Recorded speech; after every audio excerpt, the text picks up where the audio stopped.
యోబు గ్రంథంలో మొదటి 2 అధ్యాయాల్లో యోబు యొక్క జీవితంలో ఆయన ఎలా ఉన్నాడు, ప్రారంభ దశలో ఏ విధంగా తనకున్న ఆస్తిపాస్తులు ఉన్నాయి, తన కుటుంబం ఎలా ఉంది, వీటన్నిటిని గురించినటువంటి విషయాలు 1-2 అధ్యాయాల్లో చెప్పబడ్డాయి.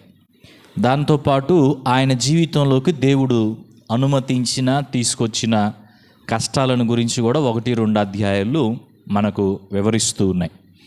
అయితే 3వ అధ్యాయం నుండి 41వ అధ్యాయం వరకు ఏముంటుందంటే, ఈ కష్టాలను బట్టి యోబు యొక్క స్నేహితులు ఒకరితో ఒకరు చేసిన చర్చ, చాలా విషయాలు వాళ్ళు ఈ చర్చా కార్యక్రమంలో మాట్లాడుకున్నారు. ఆ చర్చను గురించినటువంటి విషయాలు మనం ఇందులో చూస్తూ ఉంటాం. 3వ అధ్యాయం నుండి 3వ అధ్యాయంలో ఎవరు మాట్లాడారంటే యోబు మాట్లాడతాడు. యోబు మాట్లాడుతూ తన యొక్క పుట్టుక దినాన్ని, అసలు నేను ఎందుకు పుట్టాను అని ఆ పుట్టిన దినాన్ని శపించటం, పుట్టుకలోనే నేను ఎందుకు చనిపోలేదు అని మాట్లాడడం, ఆ తర్వాత ఇన్ని కష్టాలు పడుతూ కూడా నేను ఇంకా ఎందుకు బతికున్నాను అని భావించటం, ఇవన్నీ 3వ అధ్యాయంలో ఉన్నాయి. 4వ అధ్యాయానికి వచ్చినప్పుడు యోబు మాట్లాడిన ఈ మాటలకి యోబు యొక్క స్నేహితుల్లో పెద్దవాడు ఎలీఫజు అంటారు ఆయన్ని. ఈ ఎలీఫజు అనే ఆయన సమాధానం ఇచ్చాడు. 2 అధ్యాయాల్లో ఆయన సమాధానాలు ఉంటాయి. 4వ అధ్యాయం 5వ అధ్యాయంలో ఎలీఫజు ఇచ్చిన సమాధానం. ఈ ఎలీఫజు ఇచ్చిన సమాధానం ఎలా ఉంటుందంటే, నువ్వు చాలామందికి బోధించావు కానీ కష్టాలు నీకు వచ్చినప్పుడు దాన్ని నువ్వు పాటించలేకపోయావు అన్నాడు ఒక మాట. ఇంకొక మాట ఏమో, మనుషులు ఏది విత్తుతారో అదే కోస్తారు, నువ్వు తప్పు చేసావు కాబట్టి నీకు ఇన్ని కష్టాలు వచ్చినాయి అని తను మనిషిలో ఖచ్చితంగా తప్పులు ఉంటాయి, పాపం ఉంటాయి అని 4వ అధ్యాయంలో మాట్లాడాడు. 5వ అధ్యాయంలో యోబుకు సలహాలు చెప్పాడు. ఏమని సలహా చెప్పాడంటే, ఇప్పటికైనా మించిపోయింది లేదు, నువ్వు దేవుని వైపు తిరిగితే, దేవునితో సమాధాన పడితే, నీ పాపాన్ని ఒప్పుకుంటే, క్షమాపణ కోరుకుంటే దేవుడు క్షమిస్తాడు, నీ జీవితం మరలా మార్చబడుతుంది, పునరుద్ధరించబడుతుంది అని 5వ అధ్యాయంలో యోబుతోటి ఈ యొక్క ఎలీఫజు చెప్పాడు. 6వ అధ్యాయంలో యోబు దానికి సమాధానం ఇచ్చాడు. 6-7 అధ్యాయాలు మరలా యోబిచ్చే సమాధానాలు. ఈ 6-7 అధ్యాయాల్లో యోబిచ్చే సమాధానం ఎలా ఉంటాయి అంటే, 6వ అధ్యాయంలోనేమో నన్ను అర్థం చేసుకోండి, నా మాటలే కాదు నా బాధ అర్థం చేసుకోండి, నా భారాన్ని అర్థం చేసుకోండి అని వాళ్ళతోటి ఆయన మాట్లాడాడు. 7వ అధ్యాయంలో దేవునికి ప్రార్థన చేశాడు.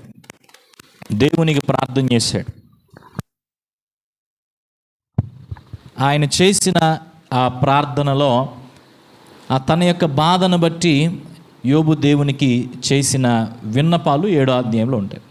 8వ అధ్యాయంలో మరొక స్నేహితుడు బిల్దదు అనేటువంటి వ్యక్తి యోబుకు సమాధానమిస్తూ ఆయన కొన్ని విషయాలు చెప్పాడు. ఏంటంటే, యోబు నీ జీవితంలో నువ్వు కూడా, అంటే ఎలీఫజ్ మాట్లాడినట్టుగానే, నువ్వు పాపం చేస్తేనే నీకు ఇలాంటి పరిస్థితి వచ్చింది, పాపం వలననే ఇలా జరిగింది, భక్తిహీనులకే జరుగుతాయి ఇవన్నీ అని చెప్పి తన వాదాన్ని తాను వినిపించాడు.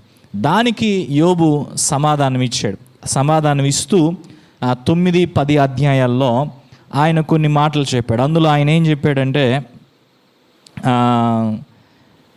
తాను ఫిర్యాదులు చేశాడు. నాకు అర్థం కావట్లేదు నా జీవితం ఎలాగుందో, నేను దేవునితో పోరాడలేని వ్యక్తినిగా ఉన్నాను, నేను దేవునికి సమాధానం చెప్పలేని వ్యక్తినిగా ఉన్నాను అని కొన్ని ఫిర్యాదులు ఆయన చేశాడు. తర్వాత ఆయన చేసిన ఫిర్యాదును బట్టి 11వ అధ్యాయానికి వచ్చేసరికి జోఫరు అనే వ్యక్తి మరలా ఈ యొక్క చర్చా కార్యక్రమంలోకి వచ్చి ఆయన మాట్లాడడం ప్రారంభించాడు. జోఫరు ఏం చెప్పాడంటే, జోఫరు కూడా మరలా వాళ్ళిద్దరు చెప్పినట్టుగానే, ఎలీఫజ్ చెప్పినట్టుగానే, బిల్దదు అని ఆయన చెప్పినట్టుగానే జోఫరు కూడా మాట్లాడుతూ 3 నేరాలు యోబు మీద మోపాడు. 3 నేరాలు. ఆ 3 నేరాలు ఏంటంటే, 1 నువ్వు పాపం చేసావు అన్నాడు, 2 నీకు దేవుని గురించి ఏం తెలియదు అన్నాడు, 3 నువ్వు పాపం విషయంలో మొండిగా ఉన్నావు, పశ్చాత్తాపడట్లేదు, పశ్చాత్తాపడితే నీకు మార్పు జరుగుతుంది, మేలు కలుగుతుంది అని చెప్పడం జరిగింది. అయితే వీటన్నిటినీ జోఫరు మాట్లాడిన ఈ మాటలన్నిటికీ యోబు ఇచ్చిన సమాధానాన్ని 12వ అధ్యాయం, 13వ అధ్యాయం, 14వ అధ్యాయంలో మనం చూడవచ్చు. ఓకే, 12వ అధ్యాయం, 13వ అధ్యాయం, 14వ అధ్యాయం. 12వ అధ్యాయం 1వ వచనం, అప్పుడు యోబు ఈలాగు ప్రత్యుత్తరం ఇచ్చాను. ఈ ప్రత్యుత్తరం జోఫరు మాట్లాడిన మాటలకు ఇవ్వబడిన లేదా ఇచ్చిన ప్రత్యుత్తరం. నిజముగా లోకములో మీరే జనులు, మీతోనే జ్ఞానము గతించిపోవును. ఎట్లా ఉంటుందంటే వ్యంగ్యంగా మాట్లాడుతున్నాడు వాళ్ళతోటి. నాకేం తెలియదు, నీకు దేవుని గురించి తెలియదు అని జోఫరు మాట్లాడిన మాటకి సమాధానంగా, నిజంగా మీరేనయ్యా అన్నీ తెలిసిన వాళ్ళు, మీకే జ్ఞానం ఉంది, ఇంకెవరికి జ్ఞానం లేదు అని చెప్పి యోబు వాళ్ళతో మాట్లాడుతున్నాడు. మాట్లాడుతూనే తనకున్న జ్ఞానము, దేవుని పట్ల, దేవుని గురించి తను కలిగి ఉన్నటువంటి అవగాహనను ఆయన ఇక్కడ వ్యక్తపరిచాడు. 3వ వచనం చూస్తే, ఆయనను మీకున్నట్టు నాకును వివేచనా శక్తి కలిగి ఉన్నది. మీకేనా జ్ఞానం ఉంది, నాకు లేదా? నాకు కూడా వివేచనా శక్తి ఉంది, నాకు కూడా జ్ఞానం ఉంది. నేను మీకంటే తక్కువ జ్ఞానం కలవాడును కాను, మీకంటే నేను తక్కువ జ్ఞానం కలవాడును కాను. మీరు చెప్పిన వాటిని ఎరుగని వాడెవడో, ఎవరికి తెలియదు మీరు చెప్పేవన్నీ. దేవునికి మొరపెట్టి ప్రత్యుత్తరములు పొందిన వాడనైన నేను నా స్నేహితునికి అపహాస్యాస్పదముగా నుండవలసి వచ్చాను. ఇది బాధపడే ప్రతి వ్యక్తి ఈ అనుభవం గుండా వెళ్తాడు. ఎందుకో తెలీదు. ఈ యొక్క అధ్యాయంలోనే యోబు ఆ విషయం చెప్తాడు. ఒక వ్యక్తి బాధను అనుభవిస్తున్నప్పుడు, ఒక వ్యక్తి జీవితంలో కొన్ని లోటులు ఉన్నప్పుడు, కొన్ని కష్టాలు ఉన్నప్పుడు మనుషుల యొక్క ప్రవర్తన ఎలా ఉంటుందంటే, అందరూ సలహాదారులు అయిపోతారు ఆ వ్యక్తికి. అందరూ ఏదో ఒక నేరం మోపేవాళ్ళుగా ఉంటారు, అందరూ విశ్లేషణ చేసేవారుగా ఉంటారు. అందరికీ ఆ వ్యక్తి యొక్క జీవితము, ఆ వ్యక్తి యొక్క పరిస్థితి ఒక ఉదాహరణ అవుతుంది. అదొక ఏమంటారంటే టెస్టింగ్ శాంపిల్గా అయిపోద్ది. ఏదో ఒక పరిశోధన చేయటానికి ఇదొక శాంపిల్ లాగా కొంతమంది వాడుకునేటువంటి వారుగా ఉంటారు. సో యోబు అంటున్నాడు, దేవుని గురించి, యోబుకున్న జ్ఞానం గురించి ఇక్కడ మనం ఆలోచన చేస్తే, దేవుడు సమాధానం ఇచ్చేవాడు అనే సంగతి యోబుకు తెలుసు. అందుకే అంటున్నాడు చూడండి, దేవునికి మొరపెట్టి ప్రత్యుత్తరములు పొందినవాడని నేను ప్రార్థన చేస్తే దేవుడు నా ప్రార్థనకు జవాబిచ్చాడు. కానీ మీరేమంటున్నారు? దేవుని గురించి నీకేం తెలియదు అంటున్నారు. అలాంటి వ్యక్తిని నేను. నా ప్రార్థనా జీవితం ఇలా ఉండేది, నా ప్రార్థనకి ఈ విధమైన సమాధానాలు కలిగేవి, కానీ మీరు నన్ను అర్థం చేసుకోవట్లేదు. అలాంటి వ్యక్తిని మీ దృష్టికి ఎగతాళి అయిపోయిందే, అపహాస్యాస్పదముగా ఉండవలసి వచ్చిన ఎగతాళి మారితనంగా అయిపోయింది మీకు. యోబు అంటే మీకు ఒక ఎగతాళి అయిపోయిందే. నీతియు యథార్థతయు గలవాడు అపహాస్యాస్పదముగా ఉండవలసి వచ్చాను. నేను నీతి కలిగి జీవించిన వ్యక్తిని, యథార్థమైన జీవితాన్ని జీవించిన వ్యక్తిని, కానీ మీ దృష్టిలో ఒక పాపిగా పరిగణించబడుతున్నాను, ఎగతాళి చేయబడేటువంటి వ్యక్తిగా పరిగణించబడుతున్నాను. అంటే మీ చేత నేను ఎగతాళి చేయబడాల్సి వస్తుంది అని యోబు బాధపడుతున్నవాడుగా ఉన్నాడు. 5వ వచనం, దుర్దశ నొందిన వారిని తిరస్కరించుట క్షేమము గలవారు యుక్తమను కొందరు. ఈ మాట చూడండి, దుర్దశ నొందిన వారిని తిరస్కరించుట. కష్టంలో ఉన్నటువంటి ఒక వ్యక్తిని లెక్క లేకుండా చూడడం అనేది క్షేమంగా ఉన్నటువంటి వారు యుక్తమని భావిస్తూ ఉంటారంట. ఇంకో మాట చూడండి, కాలు జారు వారి కొరకు తిరస్కారము కనిపెట్టుచున్నది. నేను ఇందాక చెప్పినట్టుగానే ఒక వ్యక్తి కష్టంలో ఉన్నప్పుడు, ఒక వ్యక్తి ఒక లోటును అనుభవిస్తున్నప్పుడు, మిగతా వారు ఆ వ్యక్తితో వ్యవహరించేటువంటి విధానం ఇలా ఉంటుంది. మిగతా వారు ఆ వ్యక్తితో ప్రవర్తించేటువంటి తీరు ఏ విధంగా ఉంటుంది. 6వ వచనం, దోపిడి గాండ్ర కాపురములు వర్ధిల్లును, దేవునికి కోపం పుట్టించువారు నిర్భయముగా నుందురు.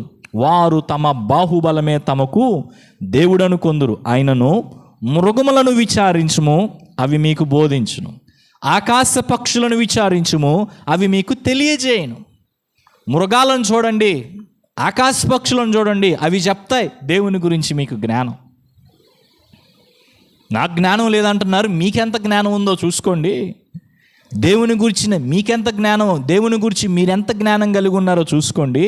ఒకవేళ దేవుని గురించిన జ్ఞానం మీకు కావాలంటే మీరు మృగాలను అడగండి, ఆకాశ పక్షులను అడగండి, ఈ ప్రకృతిని అడగండి, అది మీకు దేవుని గురించిన జ్ఞానాన్ని ఇస్తుంది అంటున్నాడు. 8వ వచనం, భూమిని గూర్చి ధ్యానించిన యెడల అది నీకు బోధించును, సముద్రంలోని చేపలను నీకు దాన్ని వివరించును. అంటున్నారా? చేపలు చెప్తాయి, భూమి చెప్తుంది దేవుని గూర్చినటువంటి జ్ఞానం. సో యోబుకి ఇక్కడ అర్థమైన విషయం, యోబు చెప్తున్న విషయం ఏంటంటే దేవుని గూర్చినటువంటి జ్ఞానము యోబుకు ఉంది. నాకు జ్ఞానము లేదు అని మీరు అంటున్నారు, కానీ నేను అలాంటి వాడిని కాదు, నేను కూడా దైవికమైన జ్ఞానము కలిగిన వాడనే. దేవుడు సమాధానాలు ఇచ్చేవాడు అని నాకు తెలుసు. దేవుని గూర్చినటువంటి జ్ఞానం మనం అందరం కలిగి ఉండటం చాలా అవసరం. మరి ముఖ్యంగా కఠినమైన పరిస్థితులు ఎదుర్కొంటున్న ప్రతి వ్యక్తి దేవుని గూర్చిన జ్ఞానాన్ని కలిగి ఉండటం చాలా అవసరం. దేవుని గూర్చినటువంటి జ్ఞానము కఠినమైన పరిస్థితులు ఎదుర్కొనేటువంటి వ్యక్తికి లేకపోతే జీవితం ఇంకొక కోణంలో, ఇంకొక విధానంలో ముందుకు వెళ్తుంది. దేవుని గూర్చినటువంటి జ్ఞానం మనం కలిగి ఉండటం ద్వారా జీవితం పట్ల మనకుండే ఉద్దేశాలు మారిపోతాయి. జీవితాన్ని మనం చూసే విధానం మారిపోతుంది. దేవుని గూర్చినటువంటి జ్ఞానం మనలో విశ్వాసాన్ని తీసుకొస్తుంది. దేవుని గూర్చినటువంటి జ్ఞానం మనలో నిరీక్షణను కలిగిస్తుంది. దేవుని గూర్చినటువంటి జ్ఞానము దేవుని మీద ఆనుకునే విధంగా, ధైర్యంగా ఈ జీవితాన్ని ముందుకు కొనసాగించగలిగే విధంగా చేస్తుంది. సో యోబుకున్న దైవిక జ్ఞానం నేను ఎంతవరకు కలిగి ఉన్నాను అని ఒకవైపు మనం ఆలోచన చేస్తూనే, అపోస్తులైన పౌలు ఎఫెసీల కోసం ప్రార్థించినట్టుగా మన వ్యక్తిగత జీవితాల నిమిత్తమై మనమందరము ప్రార్థించవలసిన వారమై ఉన్నాం. ఏమని? దేవా, నీ యొక్క జ్ఞానానికున్న లోతు, నీ జ్ఞానానికున్న ఎత్తు, నీ జ్ఞానానికున్న పొడవు, నీ జ్ఞానానికున్న వెడల్పు నేను తెలుసుకునే విధంగా సహాయం చేయండి అని మనం దేవుని ఎదుట ప్రార్థించాలి. ఆ జ్ఞాన సమపార్జన చేయటానికి ప్రయాసపడాలి. దేవుని గూర్చిన అనేకమైన విషయాలు నేర్చుకోవటానికి ప్రయాసపడాలి. దేవుడు మనకు బోధించే విషయాల విధానం ఎలా ఉంటుందంటే, కొన్నిసార్లు వాక్యము ద్వారా దేవుడు మనకు బోధిస్తాడు, కొన్నిసార్లు మన జీవిత అనుభవాల ద్వారా దేవుడు మనకు బోధిస్తాడు. జీవిత అనుభవాల ద్వారా దేవుడు చాలా విషయాలు బోధిస్తాడు. జీవిత అనుభవాలు మన యొక్క జీవితంలో దేవుని గురించి కలిగి ఉండాల్సిన విధి విధానాలను, దృక్పథాలను మనకు బోధిస్తుంది. అవసరాన్ని బట్టి దేవుడు ఆ రీతిగా వ్యవహరించేవాడుగా ఉంటాడు. సో యోబుకున్న జ్ఞానం గురించి ఇంకా ఆలోచన చేస్తూ 9వ వచనం, వీటన్నిటిని బట్టి యోచించుకొనిన యెడల యెహోవా హస్తము వీటిని కలుగు చేసెనని తెలుసుకొనలేని వాడెవడో. వీటన్నిటిని బట్టి చూస్తే దేవుడే సృష్టికర్త అనే సంగతి ఎవరికి తెలియదు. ఎవరికి తెలియదు అంటే దాని అర్థం యోబుకు తెలుసనే తెలియదనే? యోబుకు కూడా తెలుసనే. అంటే యోబు దేవుడు సృష్టికర్త అనే సంగతి అర్థం చేసుకుంటున్నాడు. దేవుని గురించిన జ్ఞానం నీకు లేదని జోఫర్ మాట్లాడితే, దేవుని గురించిన జ్ఞానం యోబుకు ఎంతవరకు ఉందో, ఎలాగుందో యోబు తెలియపరుస్తున్నాడు. 10వ వచనం, జీవరాశుల ప్రాణమును మనుష్యులందరి ఆత్మలను ఆయన వశమున ఉన్నవి కదా. యోబు 3వ అధ్యాయంలో నేను చచ్చిపోవాలన్నాడు. తర్వాత మరలా మాట్లాడినప్పుడు కూడా ఆ ఉద్దేశాలు వ్యక్తపరుస్తున్నాడు, కానీ ఎక్కడ కూడా తన ప్రాణాన్ని తీసుకోవటానికి ప్రయత్నం చేయలే. చాలా ఇంట్రెస్టింగ్. అది ఆత్మహత్య చేసుకునేటువంటి ప్రయత్నాలు యోబు చేయలేదు. దానికి కారణం ఏంటంటే ఇదొకటే. ఏంటది? మనుష్యులందరి ఆత్మలు ఆయన వశములో ఉన్నాయి. నా జీవితం గురించి నేను ఏదో చెయ్యాలని నేను అనుకుంటాను, కానీ నేను అసలు దేవుని వశంలో ఉన్నాను. ఎందుకని? దేవుడు నా సృష్టికర్త, దేవుడు నన్ను సృష్టించినటువంటి వ్యక్తి. ఈ లోకంలో దేవుడు సృజించినటువంటి ప్రతి ఒక్కటి దేవుని వశంలో ఉన్నవే. ఈ లోకంలో దేవుడు కలిగించినటువంటి ప్రతి ఒక్కటి కూడా దేవుని వశములో ఉన్నటువంటివే. అవి జీవరాశులు కానీ, మనుష్యులు కానీ దేవుని వశంలో ఉన్నాయి. సో దీన్ని బట్టి మనం అర్థం చేసుకోవాల్సిందేంటి? మన జీవితాలు దేవుని వశంలో ఉన్నాయి. దేవుడు తన చేతిలో మన జీవితాలను ఉంచుకున్నాడు. మన జీవితంలో మనం ఎదుర్కొనేటువంటి పరిస్థితి ఏదైనా గుర్తుంచుకోవాల్సింది ఏంటంటే, నా జీవితం దేవుని చేతిలో ఉంది. ఈ జ్ఞానం ఎవరికి ఉంటుందో వారు ధైర్యంగా ఉండగలుగుతారు. అదే చెప్పాను ఇందాక నేను. ఈ జ్ఞానం ఎవరికి ఉంటుందో, నా జీవితం ఎవరి చేతిలోనో లేదు, నా జుట్టు ఎవరి చేతిలోనో లేదు, నా జుట్టు సాతాను చేతిలో లేదు, నా జుట్టు నన్ను ద్వేషించే వారి చేతిలో లేదు, నా జుట్టు నాకు వ్యతిరేకంగా ఉన్నవారి చేతిలో లేదు, నా యొక్క జీవితం అనేది దేవుని చేతిలో ఉంది. ఆ జ్ఞానం మనకు కావాలి, ఆ అవగాహన మనకు కావాలి. కష్ట స్థితిగతుల్లో గుండా వెళ్తున్నప్పుడు యోబుకు ఈ అవగాహన ఉంది. ఈ పరిస్థితి గుండా వెళ్తున్న ప్రతి ఒక్కరూ ఈ అవగాహన ఎంతవరకు కలిగి ఉన్నారనేది పరిశీలన చేసుకోవాలి. ఈ అవగాహన కలిగి మనం ముందుకు వెళ్ళటం అవసరం. 11 అంగిలి ఆహారమును రుచి చూచినట్లు చెవి మాటలను పరీక్షింపదా? వృద్ధుల యొద్ద జ్ఞానమున్నది, దీర్ఘాయువు వలన వివేచన కలుగుచున్నది అని మీరు చెప్పుదురు. మేము పెద్దోళ్ళం కాబట్టి నీకంటే మేము చెప్పేవన్నీ నువ్వు వినాలి, మేము చెప్పేదే కరెక్టు అన్నట్టుగా మీ మాటలు ఉన్నాయి. ఎలీఫస్ వాదన అదే. అప్పటి ఇదే జరుగుతుంది చాలా కాలం నుండి అంటాడు ఎలీఫస్. మేము వాళ్ళ జీవితంలో చూసాం, వీళ్ళ జీవితంలో చూసాం, వాళ్ళ జీవితంలో చూసాం, ఇదే జరుగుతుంది. బిల్దద్ కూడా అదే వాదన. ఈయన అంటున్నాడు, జ్ఞాన శౌర్యములు ఆయన యొద్ద ఉన్నాయి. ఎవరి యొద్ద? దేవుని యొద్ద ఉన్నాయి. ఆలోచనయు వివేచనయు ఆయన కలవు. సో వయస్సును బట్టో దీర్ఘాయువును బట్టో జ్ఞాన వివేచనలు కలగవు. కలిగితే కలగవచ్చు, కానీ వాస్తవానికి జ్ఞాన వివేకాలు దేవుని దగ్గరనే ఉన్నాయి. జ్ఞాన వివేకాలు ఇచ్చేవాడు దేవుడే. చూడండి, యోబుకున్న అవగాహన. జ్ఞాన వివేకాలు ఇచ్చేవాడు దేవుడే. బల శౌర్యములు ఆయన యొద్ద ఉన్నాయి. వివేచన ఆయన సొంతం. దాన్ని దేవుడు ఎవరికి కావాలంటే వారికి ఇచ్చేటువంటి వాడుగా ఉంటాడు. 14వ వచనం నుండి ఇంకొక సబ్జెక్ట్కి ఆయన ట్రాన్స్ఫర్ అవుతున్నాడు. ఆలోచించుము, ఆయన పడగొట్టగా ఎవరునూ మరలా కట్టజాలరు. దేవుడు పడగొడితే ఎవరూ కట్టలేరు. ఆయన మనుష్యుని చెరలో మూసివేయగా తెరచుట ఎవరికి సాధ్యం కాదు. ఏం చెప్తున్నాయి ఈ రెండు మాటలు? దేవుడు పడేస్తే ఎవరో కట్టలేరు, దేవుడు కడితే ఎవరో పడేయలేరు.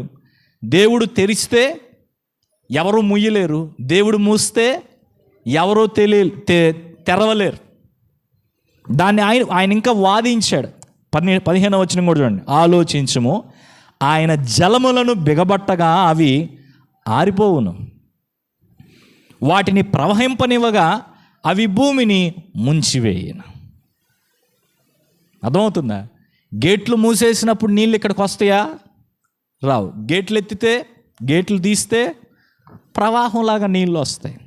అయితే ఆ గేట్లు అనేవి దేవుని చేతిలో ఉన్నాయి. ప్రకృతి విషయంలో దేవునికి ఉన్న అధికారాన్ని అది సూచిస్తుంది. 16 బలమును జ్ఞానమును ఆయనకు స్వభావ లక్షణములు, మోసపడువారును మోసపుచ్చువారును ఆయన వశమున ఉన్నారు. దేవుని వశమున ఉన్నవేంటి? 4 విషయాలు వస్తాయి ఇక్కడ మీరు గమనిస్తే. ఏమున్నాయి దేవుని వశాన? ఏమున్నాయి చూడలేదా? 10వ వచనం చూడండి. జీవరాశుల ప్రాణం. 1 జీవరాశుల ప్రాణం దేవుని వశంలో ఉంది. 2 మనుష్యుల ఆత్మలు దేవుని వశంలో ఉన్నాయి. 3 మోసపడువారు దేవుని వశంలో ఉన్నారు. 4 మోసపుచ్చువారు దేవుని వశంలో ఉన్నారు. ఇద్దరూ దేవుడి వశంలోనే ఉన్నారంట. ఇద్దరంటే మోసం చేసేవాళ్ళు, మోసపోయేవాళ్ళు, ఇద్దరూ దేవుడి అధీనంలోనే ఉన్నారు. ఇద్దరూ దేవుని యొక్క అధికారం క్రింద ఉన్నారు. 17 ఆలోచనకర్తలను వస్త్రహీనులుగా చేసి ఆయన వారిని తోడుకొని పోవును. ఎలాగుందో ఈ మాట గమనించండి. ఆలోచనకర్తలను వస్త్రహీనులుగా చేయటం అంటే బాగా తెలివైనోడు ఇతను, మహాజ్ఞాని, మహావివేకం కలిగిన వాడు, బాగా మంచి ఆలోచనాపరుడు అని ఒక వ్యక్తి గురించి ఎవరైనా చెప్తే, అనుకుంటే, ఆ వ్యక్తి తన గురించి తాను అనుకున్నా, ఆ వ్యక్తి గురించి ఇంకెవరైనా అనుకున్నా, దేవుడు ఆ వ్యక్తిని ఎట్లా నిలబెట్టగలడో? వస్త్రహీనుడిగా, దిగంబరంగా, బట్టలేమి లేకుండా నుంచోబెట్టి తీసుకెళ్తాడు. అంటే ఆయన జ్ఞానాన్ని, ఆయన యొక్క ఆలోచనను, ఆయన వివేకాన్ని దేవుడు నిరర్ధకం చేయగలడు. యోబుకు దేవుని జ్ఞానం గురించి ఉన్న అవగాహన చూడండి. నెక్స్ట్, న్యాయాధిపతులను అవివేకులనుగా కనబరుచును. ఈ జడ్జిల స్థానాల్లో కూర్చున్నా కానీ, న్యాయం చెప్పే స్థానంలో వాళ్ళు ఉన్నా కానీ వారు అవివేకులు అని చూపించగలిగినటువంటి సమర్థత దేవునికి ఉన్నది. ఆ విషయం యోబుకు తెలుసు. దేవుని జ్ఞానం గురించి యోబుకున్న అవగాహన. 18, రాజుల అధికారమును ఆయన కొట్టివేయను, వారి నడుములకు గొలుసులు కట్టును.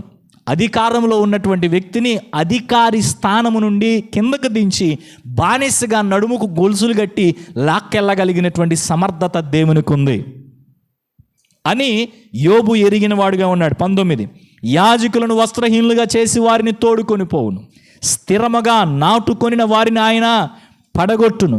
20, వాక్చాతుర్యము గలవారి పలుకును ఆయన నిరర్ధకము చేయును, పెద్దలను బుద్ధి లేని వారినిగా చేయును. అధిపతులను ఆయన తిరస్కారము చేయును, బలాఢ్యుల నడుకట్టులను విప్పును. చీకట్లోని రహస్యములను ఆయన బయలుపరుచును, మరణాంధకారమును వెలుగులోనికి రప్పించును. జనములను విస్తరింపజేయును, నిర్మూలము చేయును, సరిహద్దులను విశాలపరచును, జనములను కొనిపోవును. భూజనుల అధిపతుల వివేచనను ఆయన నిరర్ధకపరచును, త్రోవ లేని మహారణ్యంలో వారిని తిరుగులాడజేయును. వారు వెలుగు లేక చీకటిలో తడబడుచుందురు, మత్తుకొనిన వాడు తూలునట్టు ఆయన వారిని తూలుచేయండి. ఒక్కొక్క దాన్ని వివరిస్తూ వెళ్తే చాలా సమయం పట్టింది కాబట్టి ఈ యొక్క విషయం అంతా చెప్పేది ఒకటే: దేవుడు సార్వభౌమ అధికారము కలిగినవాడు.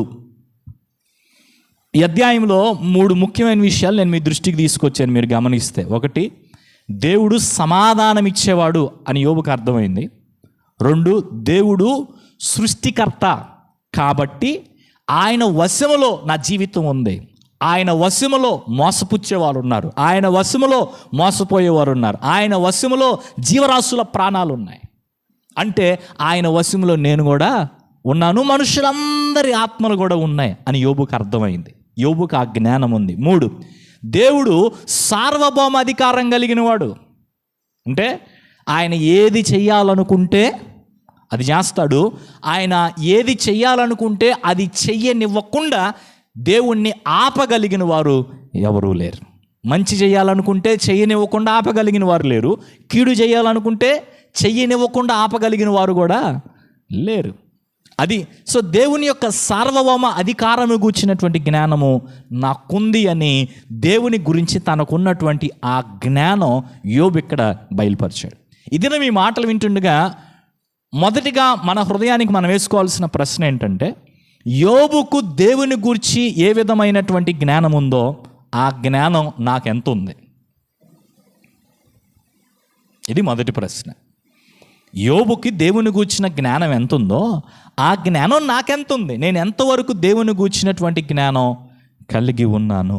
ఒకవేళ దేవుని గూర్చినటువంటి జ్ఞానములో నేను సరిగా లేను, నా జీవితం సరిగా లేదు అని జ్ఞాపకం వస్తుంటే, యోబుకు తెలిసిన ఈ విషయాలు ఏమి నాకు తెలియవే అని అనిపిస్తూ ఉంటే, నేను ఇంకా దేవుని జ్ఞానములో ఎదగాలి అనేటువంటి ఆలోచన కలిగి ఆ దిశగా ప్రార్థన చేసుకుంటూ ముందుకు కొనసాగే వారంగా, ప్రయత్నం చేసే వారంగా మనం ఉండాలి. ఇది ఒక పాఠం ఇక్కడి నుంచి నేర్చుకోవాల్సింది. 2, దేవుని జ్ఞానాన్ని సంపాదించుకున్న మనమందరం కొన్నిసార్లు అసలు దాన్ని ఆలోచనలో కూడా లేకుండా బ్రతుకుతూ ఉంటాం.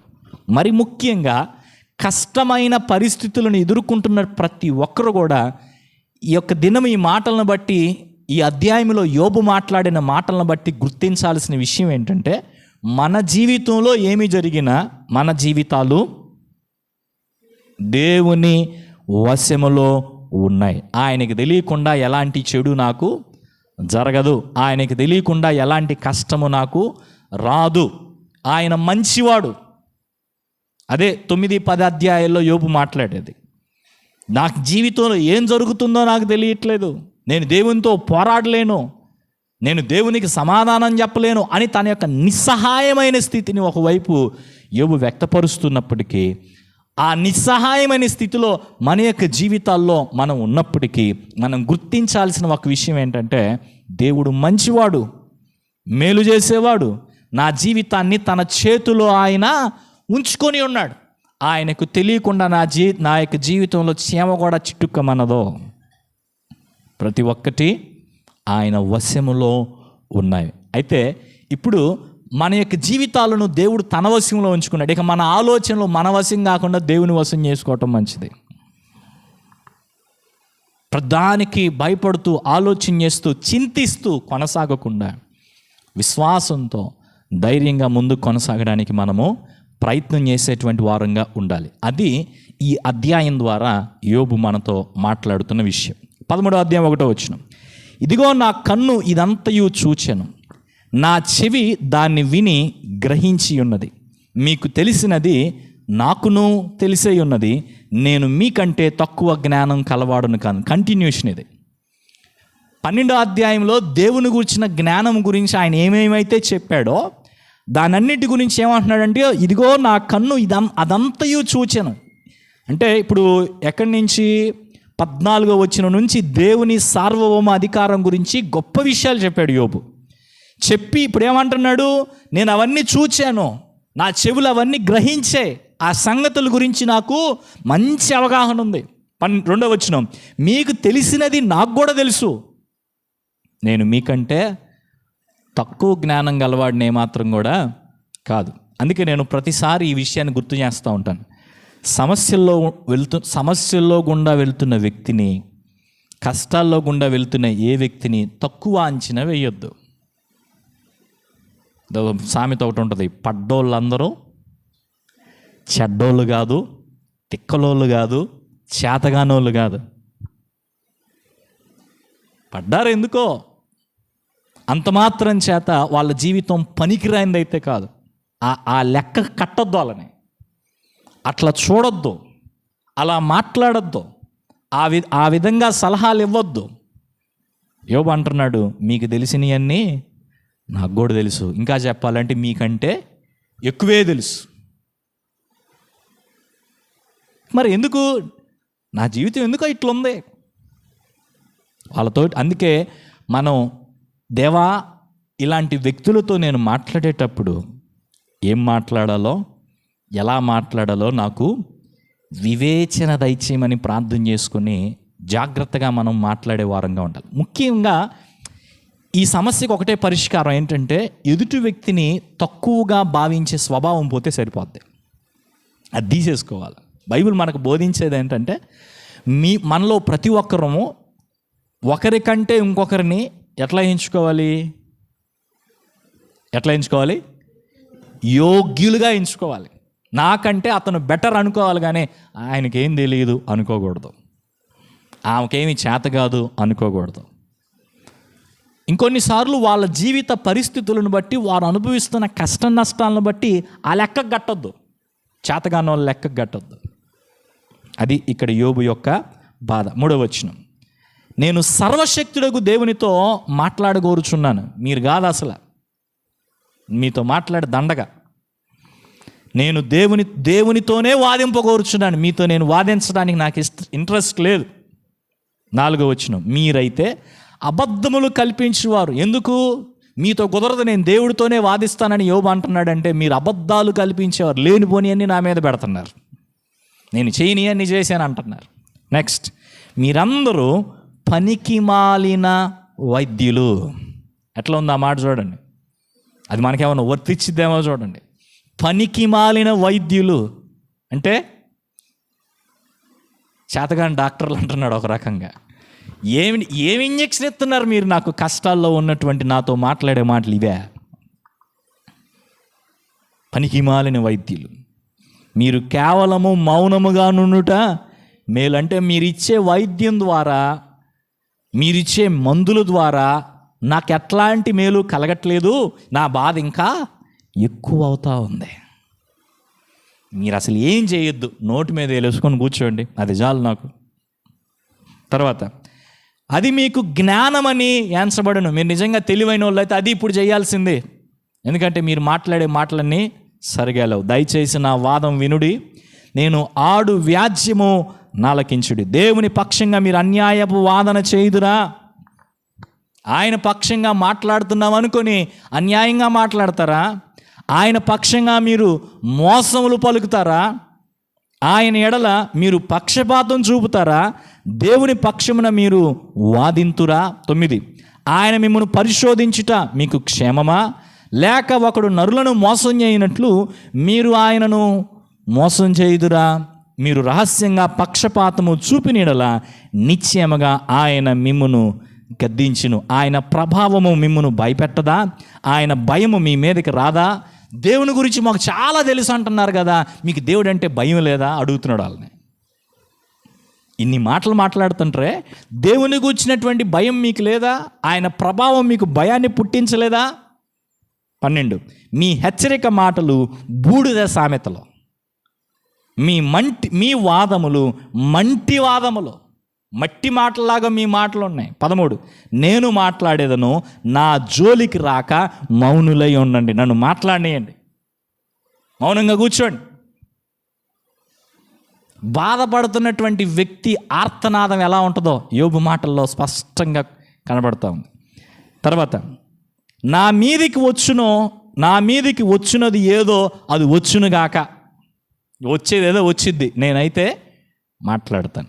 ఏం మాట్లాడాలనుకుంటున్నాడు చూడండి. నేనెందుకు నా ప్రాణమును ఎరగా చేసుకొనను కానీ ప్రాణమునకు తెగించి మాట్లాడేదాను. 15వ వచనం, ఇదిగో ఆయన నన్ను చంపినను నేను ఆయన కొరకు కనిపెట్టుచున్నాను. ఆయన సన్నిధిని నా ప్రవర్తన న్యాయమని రుజువుపరుతున్నాను. ఇప్పుడు జాగ్రత్తగానండి. జోఫరు మోపిన 3 నేరాలు 11వ అధ్యాయం తెలుసుకోవడం చాలా అవసరం. ఇక్కడ జోఫరు మోపిన 3 నేరాలకి యోబు 3 సమాధానాలు ఇస్తాడు. సో మొదటి నేరం నువ్వు పాపం చేసావు, 2వ నేరం నీకు దేవుని గురించి ఏం తెలియదు, 3వ నేరం నువ్వు పాపం విషయంలో మొండిగా ఉన్నావు, పశ్చాత్తాపట్టలేదు అని జోఫరు మాట్లాడితే యోబు దేంతో స్టార్ట్ చేశాడంటే 2వ నేరంతో ప్రారంభించాడు. మొదటిది పక్కన పెట్టి 2వ దాంతో ప్రారంభించాడు. నాకు దేవుని గురించి ఏమీ తెలియదు అంటారా అని దాంతో ప్రారంభించి దేవుని గురించి తనకున్న జ్ఞానం గురించి చెప్పుకొచ్చాడు 12వ అధ్యాయం అంతా. ఇప్పుడు 13వ అధ్యాయంకి వచ్చిన తర్వాత తన నిర్దోషత్వం గురించి 13లో తన నిర్దోషత్వం గురించి మాట్లాడుతున్నాడు, తనకున్న విశ్వాసం గురించి మాట్లాడుతున్నాడు. ఇప్పుడు ఈ యొక్క వచనాన్ని గమనిస్తే, ఇదిగో ఆయన నన్ను చంపినను. దేవుడు చంపుతాడా? ఎప్పుడు చంపుతాడు? ఎందుకు చంపుతాడు? పాత నిబంధన కాలంలో ఈ ఆలోచనలు ఉండేవి. 2 సందర్భాలు నేను మీకు గుర్తు చేస్తాను. దేవుని ముఖం చూశాడు యాకోబు. చూశాడా? అనుకున్నాడు, చూశాను. చూడండి, ఆదికాండం 32వ అధ్యాయం. పెనుయేలు అంటే దేవుని ముఖం అని అర్థం. ఆ పెనుయేలు అనేటువంటి ప్రాంతంలో తనకు కలిగిన అనుభవాన్ని బట్టి యాకోబు ఇలా అంటాడు. 30వ వచనం, 32-30 చదవండి ఎవరైనా. నేను ముఖాముఖిగా దేవుని చూచితిని, ఆయనను నా ప్రాణము దక్కినది. వింటున్నారా? నేను ముఖాముఖిగా దేవుణ్ణి చూచితిని, ఆయనను నా ప్రాణము దక్కినది అని ఆ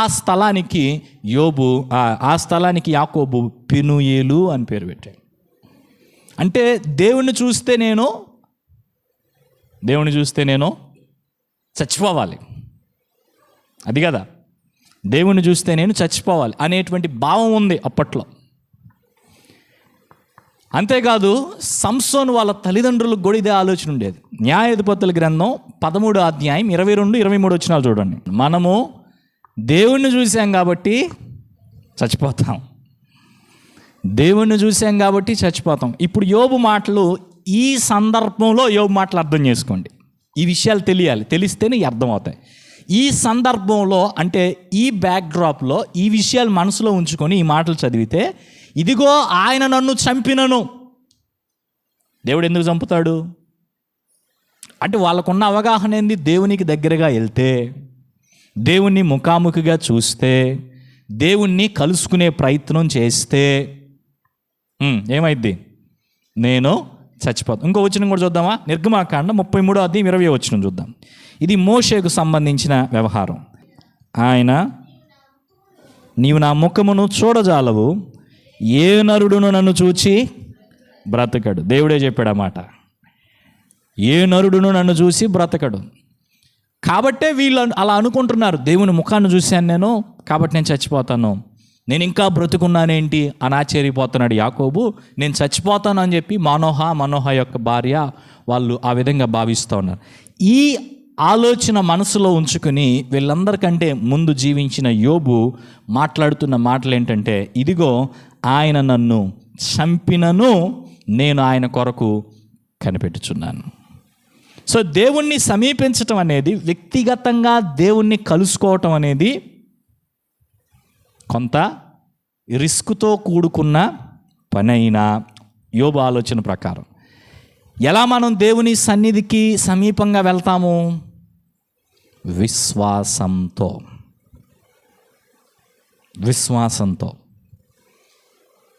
ఇంకొకటి, దేవునికి దగ్గరగా ఎవరు రాలేరు? వివరించాడు దాన్ని, చూద్దాం.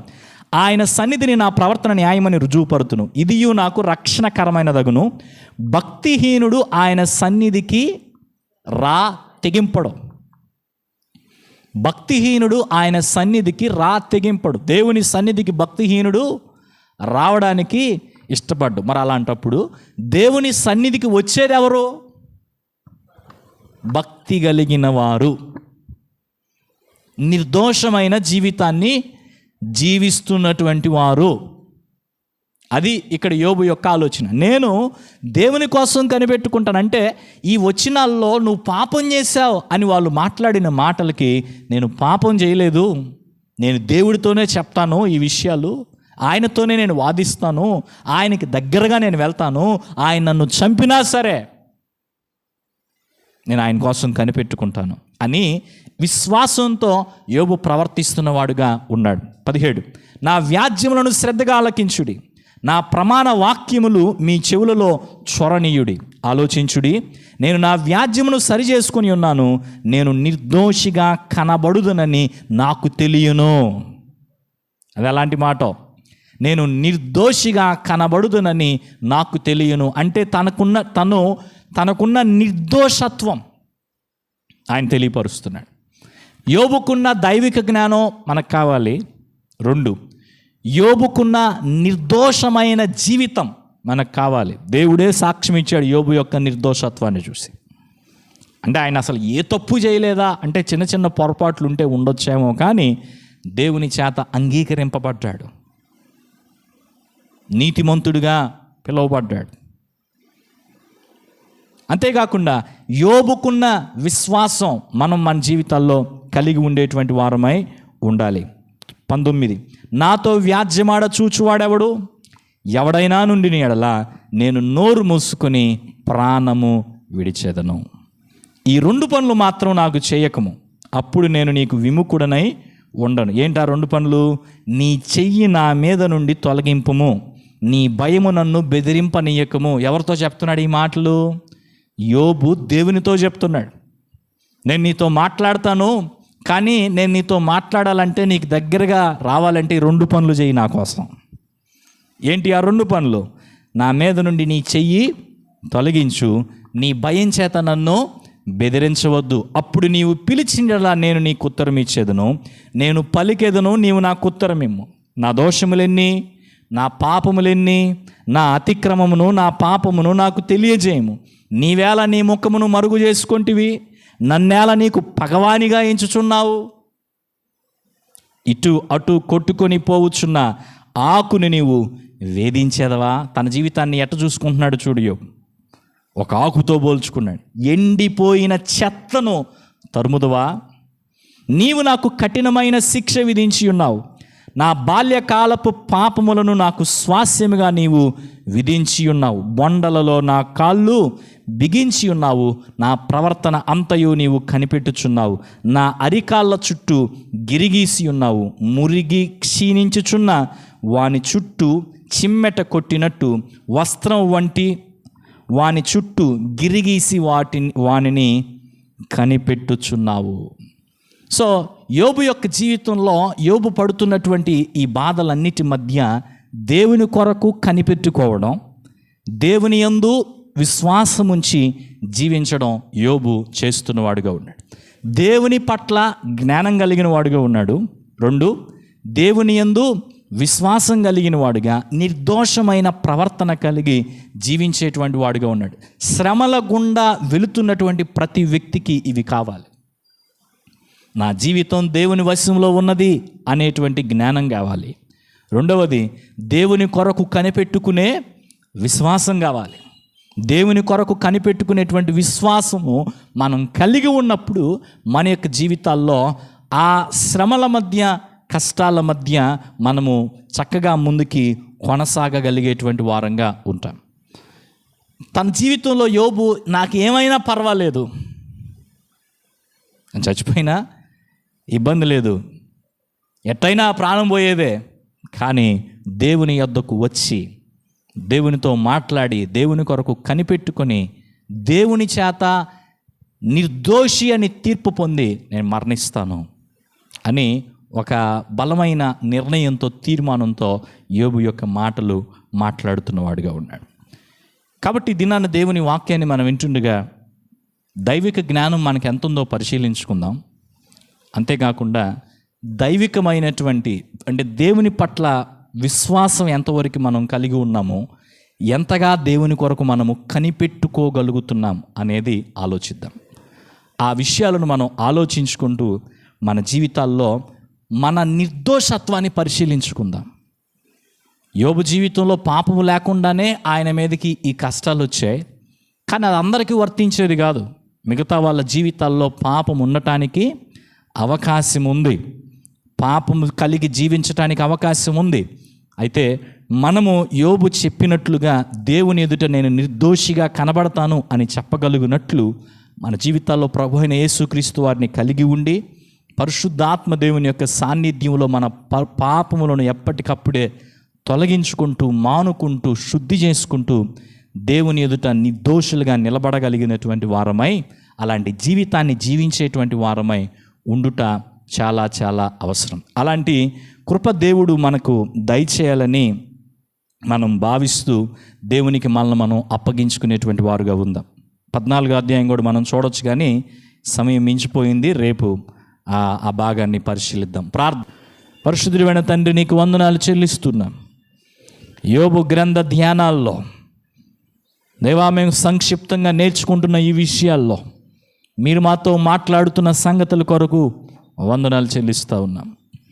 యోబు యొక్క జీవితము ఎన్ని కఠినమైన పరిస్థితులు గుండా వెళుతూ ఉందో, యోబు ఆ పరిస్థితుల మధ్య తాను ఎలా భావిస్తున్నాడో, ఎలాంటి ఆలోచనలు చేస్తున్నాడో ఆ విషయాలు ప్రభు ఈ గ్రంథంలో మా కొరకు మీరు రాసి ఉంచి అలాంటి పరిస్థితులు గుండా వెళుతున్న వారికి ఒక దారిని చూపించినందుకు వందనాలు చెల్లిస్తూ ఉన్నాం.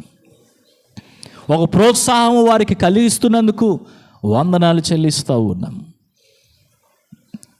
యోబు యొక్క పరిస్థితుల మధ్య యోబు స్నేహితులు యోబును అర్థం చేసుకోలేకపోయారు.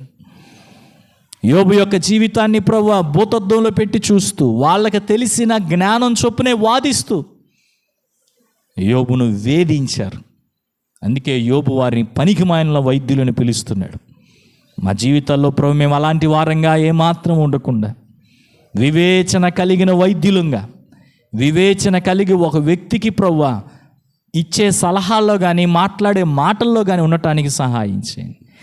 ఒకరిని ఒకరము దేవా ఎలా ఎంచుకుంటున్నామో ఆలోచన చేసుకుని ఒకరికంటే ఇంకొక వ్యక్తిని యోగ్యులుగా ఎంచుకునే స్వభావము దయచేయమని ప్రార్థన చేస్తున్నా. నాకంటే ఎవరు గొప్పవారు లేరు అనే స్వభావం ఏ ఒక్కరిలోనూ ఉండకూడదు ప్రభువా. నాకంటే నా ముందున్న వ్యక్తి గొప్పవాడు, యోగ్యుడు అనేటువంటి స్వభావం దయచేయండి. మరి ముఖ్యంగా కష్ట నష్టాల మధ్య కొనసాగుతున్నటువంటి వ్యక్తులను చేతగాని వారుగా భావించేవారుగా ఏ ఒక్కరు ఉండకూడదు ప్రభువా. ఆ జోఫర్కున్న స్వభావం తీసివేయమని ప్రార్థన చేస్తూ ఉన్నాను.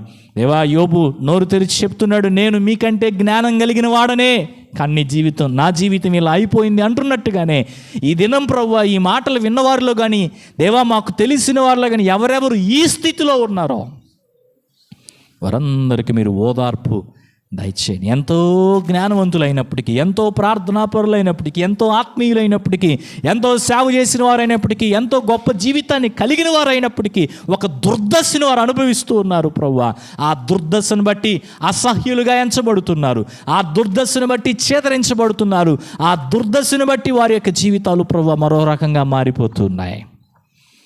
అయితే ఆ దుర్దశలో వారు కృంగిపోకుండా, అది దుర్దశ అయినప్పటికీ వారి జీవితాలు మీ చేతిలో ఉన్నాయని, మీ వశమున ఉన్నాయని ఆలోచన కలిగి ఉండేవారుగా, అది దుర్దశ అయినప్పటికీ మీ కొరకు కనిపెట్టుకునేవారుగా, మీ యందు విశ్వాసంతో మీ కొరకు వేచి ఉండేవారుగా ఉండటానికి సహాయం చేయండి. మీ యొక్క సార్వభౌమ అధికారానికి అప్పగించుకోవటానికి సహాయం చేయమని ప్రార్థన చేస్తూ ఉన్నాం.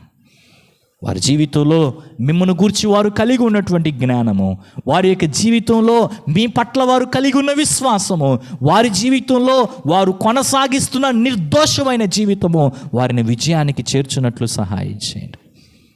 మా జీవితాల్లో మేము అనేకమైన విషయాల్లో తప్పిపోగల స్వభావం కలిగిన వారం ప్రభువా.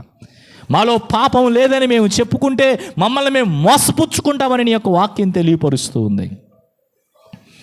మా ప్రతి పాపమును మేము మరుగు చేసుకొనక నీ ఎదుట ఈ కఠినమైన పరిస్థితులలో ఒప్పుకొని విడిచిపెట్టి వాటి నుండి మార్పు చెంది నీ వైపు చూస్తూ ప్రభువా ముందుకు సాగే జీవితాలు మాకు దయచేయమని ప్రార్థన చేస్తున్నాం. యోబులాగా నేను నిర్దోషినని సాక్ష్యం ఇవ్వగలిగినటువంటి గొప్ప జీవితం మాకు దయచేయండి ప్రభువా. అలాంటి నీతిగల జీవితం మాకు దయచేయండి. అలాంటి భయభక్తులు కలిగినటువంటి జీవితం దయచేయండి. భక్తిహీనులు నీ సన్నిధికి రావడానికి తెగించలేరు ప్రభువా. భక్తి పరులు మాత్రమే నిన్ను సమీపించేటువంటి ప్రయత్నం చేస్తారు. ఏమైనా సరే అని ప్రభువా నిన్ను వెంబడించేటువంటి వారుగా ఉంటారు. యోబు అలాంటి భక్తి పరుల గుంపులో ఉంటూ ఉండగా మేమును అట్టి జీవితాలు కలిగి ఉన్నట్లు సహాయం చేయండి. కష్టాల మధ్య భక్తిహీనమైన జీవితాన్ని జీవిస్తూ నీకు దూరం అయిపోయేటువంటి వారుగా ఎవరి జీవితాలు ఉండకూడదు ప్రభువా.